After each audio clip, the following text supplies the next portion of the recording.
পাঁচ ম্যাচের টি-20 সিরিজ খেলতে আগামীকাল বাংলাদেশে আসবে জিম্বাবুয়ে ক্রিকেট দল। আর এই সিরিজকে সামনে রেখে গতকাল থেকে 3 দিনের প্রস্তুতি ক্যাম্প শুরু করেছে টাইগাররা। যদিও দিন কয়েক আগেই বিসিবি 17 সদস্যের প্রাথমিক দল ঘোষণা করেছিল, তবে জিম্বাবুয়ে সিরিজে চূড়ান্ত দল ঘোষণা হতে পারে আগামীকাল।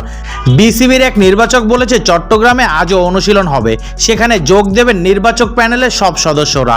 এরপর প্রধান কোচ চন্ডিকা হাথুরু সিংয়ের সঙ্গে একটি মিটিং অনুষ্ঠিত হবে, সেটি আজ কিংবা আগামীকাল হতে পারে। এরপর দল ঘোষণা করা হবে। বিসিবির এই নির্বাচক আরও বলেন, প্ল্যান রয়েছে কালকেই দল ঘোষণা করার, তবে দল ঘোষণায় কোনো চমক থাকবে কিনা সেটি অবশ্যই নিশ্চিত করে বলেননি তিনি।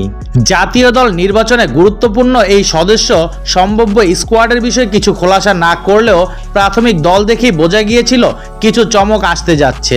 17 সদস্যের ওই দলে ডাক পেয়েছে সবশেষ বিপিএলে দারুণ পারফর্ম করা মোহাম্মদ সাইফুদ্দিন। এছাড়া তালিকায় নাম আছে পারভেজ হোসেন ইমন, আফিফ হোসেন ও তানভীর ইসলামদেরও।